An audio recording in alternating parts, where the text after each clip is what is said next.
It's the late fall and today I'm harvesting marshmallow plant for the very first time. I fell in love with marshmallow a couple of years ago when I started using it in some teas to be able to soothe a sore throat over the winter time. But besides that, marshmallow has lots of other benefits as well.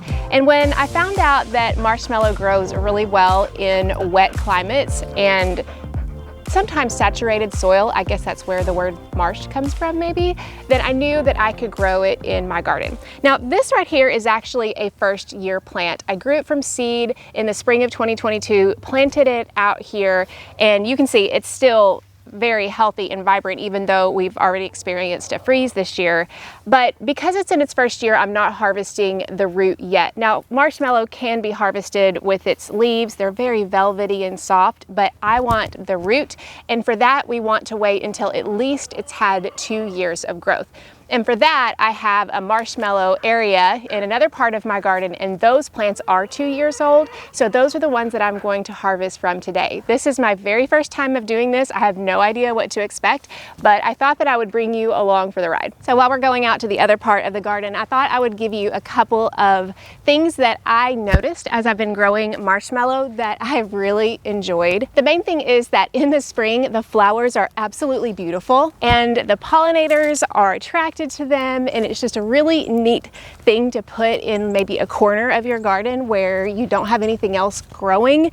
I chose the northwest corner of my garden because that was just an area that tends to get weedy, so that's why I planted marshmallow, and then I also have valerian back there as well, and it's actually done really well. Now marshmallow isn't necessarily drought tolerant, but we did have 7 weeks with no rain, and I think that I only watered it once, and so it actually did pretty well. You can see that it probably wasn't as vibrant as the plant that you just saw that was in a sunnier, wetter part of the garden that did get a little bit more rain, but still for a second year it did well, and so I'll be excited to see what these roots look like. I know it's hard to see these plants with this dappled shade here, which maybe that was something that helped it when it was so dry, but you see here I've got a plant right there that's marshmallow, one right there, and then right there and right there. So I basically have 4 marshmallow plants here.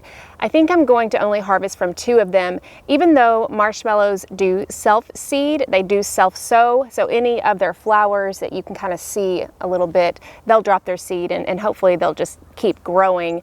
Even though that happens, I don't want to take all of these plants out just in case it doesn't. So I'm going to choose 2 of the plants to harvest from. Well, let's see how we do. We might just do 1 if I have enough marshmallows, but I've never done this, so I don't know what to expect. Let's take a look. So I'm going to choose this one right here. Most of this has died back for the winter, and that's really the time that you want to harvest anything for a root like this, whether it's marshmallow or valerian, which I have over here that I haven't harvested from yet, or echinacea, which is something I have done in the past. I love using echinacea for tinctures.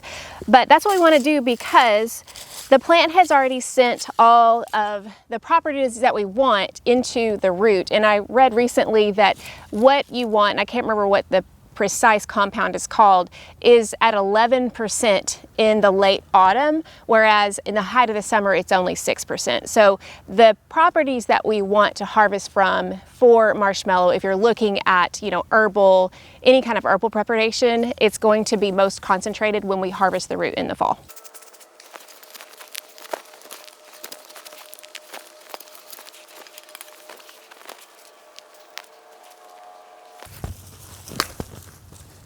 Oh, look at that.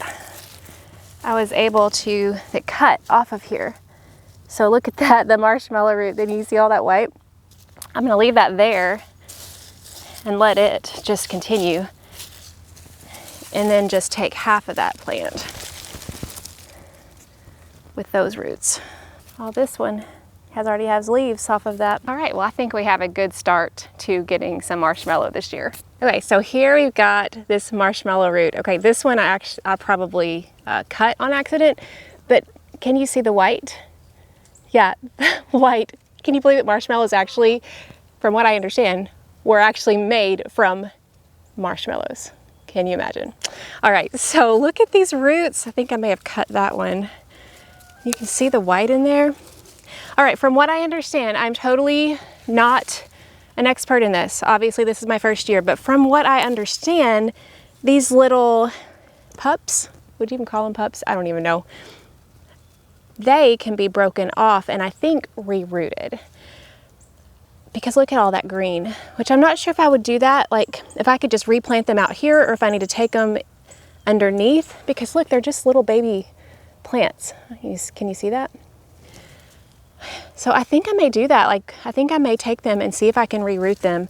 And I may just leave a couple here. Look, there's a lot of them right there. So yeah, I read that they propagate by root divisions in the wintertime. So that makes sense. They are making little babies off of the root. That's so cool. This is so new to me. It's so fascinating. We've got these marshmallow roots right here that I'll be able to use. That's a pretty big one. And I think I'm gonna go ahead and take a second one because I've got these and I may see if I can propagate those, but then I did see a baby marshmallow plant or two that had self-seeded. So over there, I think as long as I get that soil firmed up so it'll continue to grow, I'll be able to have another one there to replace it. So I want to go ahead and harvest the other one as well. I'm going to be doing the prep work here from the greenhouse. Cut off the stalks. You can do this actually before you harvest if you don't want to mess with all of this. And I may look up to see what I might be able to do with these leaves because it's a shame for them to go to waste. But today the roots are what I'm after.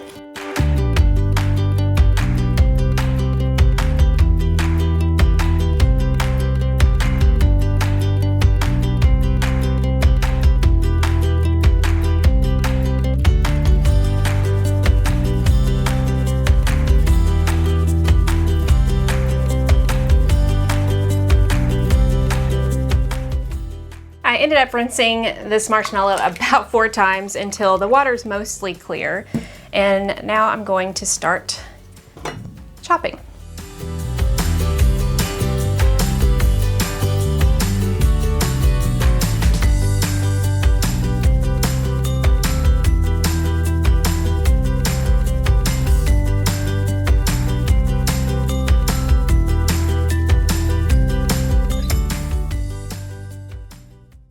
Okay, the marshmallow is finally chopped and I'm going to be putting these in single layers in my dehydrator. I'm going to dehydrate them until they are completely dry and then I will pack them up in a mason jar and use them as needed.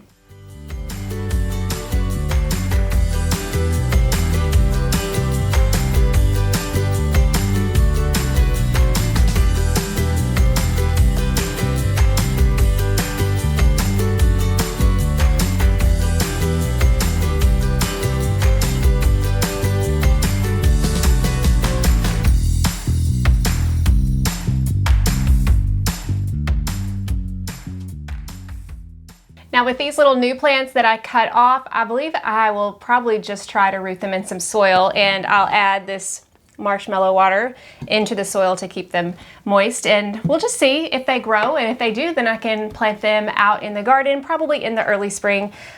This will all be a test, so we'll see. But for my first time of ever harvesting marshmallow root, this is exciting that I'm gonna have it for myself instead of having to buy it from the health food store.